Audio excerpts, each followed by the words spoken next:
네, 읽다 보니 마지막 장까지 왔습니다. 5번째 장은 피 안의 장이라고 해서 보면 부처님의 16 제자들과 이제 문답을 하는 내용입니다. 509절입니다.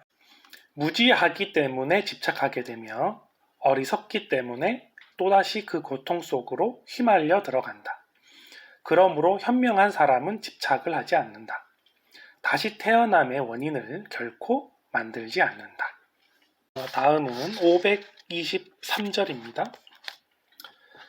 어떤 것도 소유하지 않으며 집착하지 않고 붙잡으려 하지도 않는 것.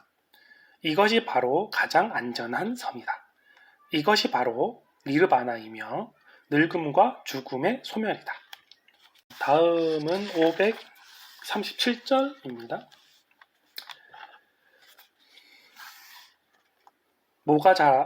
모가 라자여, 이 세상을 덧없이 변해가는 것으로 보라. 언제나 주의 깊게 자기라는 이 관념을 부숴야 한다. 이렇게 꾸준히 가는 사람은 죽음을 능히 초월할 수 있느니, 이렇게 이 세상을 보는 사람은 결코 죽음의 소나기에 잡히지 않는다. 마지막으로 539절이 눈에 띄었습니다. 핑기하여 이 육체가 있기 때문에 거기 괴로움이 있다. 육체가 있기 때문에 거기 병의 고통이 뒤따른다. 핑기하여 그러므로 그대는 부지런히 육체에 대한 집착을 버려야 한다. 다시는 고뇌에 찬 이 생존 속으로 들어오지 말아야 한다. 이렇게 이제 그 16 제자가 궁금해하는 것에 대해서 이제 부처님에게 물어봤고 부처님이 답을 해주시는 과정이죠. 사실 이 몸, 육체 이런 것에 대한 부분은 너무 소중한 거잖아요. 그래서 뭐 철학적으로 너무 접근을 하게 되면 이게 막 복잡해지고 또 그 너무 또 허무주의 이런 거에 빠질 수 있기 때문에 사실은 쉬운 건 아닌데요. 그럼에도 이제 이 불교 철학이 얘기하고 있는 것에 대해서 저도 공감되는 부분이 있어서 같이 한번 공유를 해보고자 합니다. 그 수타니파타에서는 사실 무소유를 매우 강조를 하고 있는데요. 이 무소유.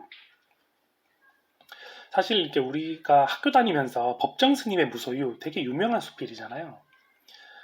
근데 이제 이 법정 스님이 수타니파타를 우리나라에서 초기에 이제 번역 소개해서 또 인기가 많았다고 합니다. 이 소유하지 않는 것, 이 소유에 집착하지 않는 것, 이거는 뭐 물질적으로 뭐 어떤 지위나 돈 이런 것에 대해서 집착하지 않아야 된다는 것도 있지만 수타니파타를 보면 부처님은 이 자기 몸에 대한 것도 되게 설명을 많이 하시거든요. 그러니까 이 육체, 우리가 어디에서 왔냐는 것에 대한 물음에서부터 시작하는 것 같아요. 사실 우리는 태어난 거죠. 부모님으로부터 태어난 거잖아요. 태어났기 때문에 이제 몸이 있고 이제 마음과 정신이 있는 건데 태어나서 이제 생로병사를 겪잖아요. 태어나고 뭐 나이가 들고 그러면 자연스럽게 몸이 안 좋고 병이 들고 이제 죽는 이런 인생의 과정을 거치는 건데 부처님은 여기에 대해서 좀 많이 천착을 했던 것 같아요. 그러니까 태어났기 때문에 이제 여러 가지 어떤 고통들이 시작됐다라는 거죠. 그러니까 이거는 뭐 이제 철학적인 사고인 것 같습니다. 그리고 생로병사를 겪기 때문에 사실은 그대로 고정된 건 없는 거잖아요. 태어나서 자연스럽게 살고 시간이 흘러가고 그렇기 때문에 변화가 항상 있는 거고 이것을 뭐 덧없음 이렇게 표현하기도 했는데 항상 변화하기 때문에 그 순간을 소유하는 것도 사실 의미가 크게 없다라는 거죠. 그렇다고 해서 저희가 뭐 일상생활을 살아가는데 뭐 전혀 소유하지 말라, 모든 거를 버려라 이렇게 말씀드리는 건 아니고요. 이런 철학적인 사고 체계가 있다라는 거를 저 나름대로 해석을 했다는 겁니다. 우리는 어떻게 태어났을까요? 태어남을 당한 거죠. 부모님이 우리를 낳은 거고 부모님이 뭐 저를 선택해서 저를 낳은 건 아니지만 어쨌든 뭐 서양 철학에서는 또 세상에 내던져졌다 이렇게 표현을 하는 분도 있는데 삶에 대해서 한 번 더 이제 생각을 해볼 수 있는 계기가 되는 것 같습니다.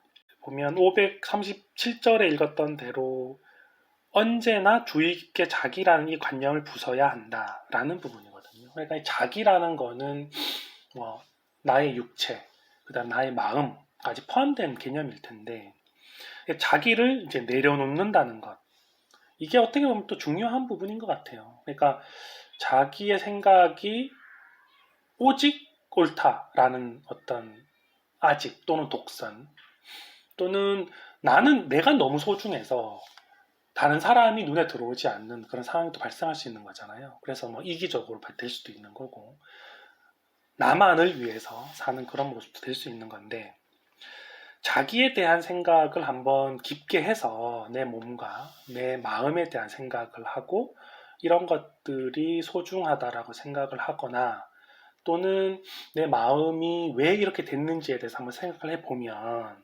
자기에 대한 그 소유, 집착에 대한 관념도 일정 부분 벗어날 수 있는 것 같아요. 그러니까 그것을 자기에 대한 생각을 버리라는 게 아니라 자기에 대한 생각을 기반으로 더 많은 것을 한번 생각해 볼 수 있는 계기가 된다는 거죠. 자기를 내려놓고 외부의 어떤 여러 가지 관념과 생각 또는 상황, 이런 것들을 이제 받아들일 수 있는 그런 준비를 할 수 있는 마음을 가질 수 있는 것, 이런 것들이 좀 중요하지 않을까라는 생각을 해봅니다. 이 수타니파타에 대해서 좀 더 설명을 해드리면 뒤에 해설이 또 나오거든요. 수타니파타는 기원전 5세기 또는 6세기에 부처님이 이제 출가를 해서 수행을 하고 한 80세 정도 살았다고 하시더라고요. 그런 그 가르침, 여러 이제 설법을 하고 다니면서 제자들이 듣고 했던 거를 이제 부처님 사후에 이제 암송을 했다고 해요. 시처럼 암송을 했던 것을 이제 그 부처님 사후 한 200년 정도 이후에 구성이 되었다고 하거든요.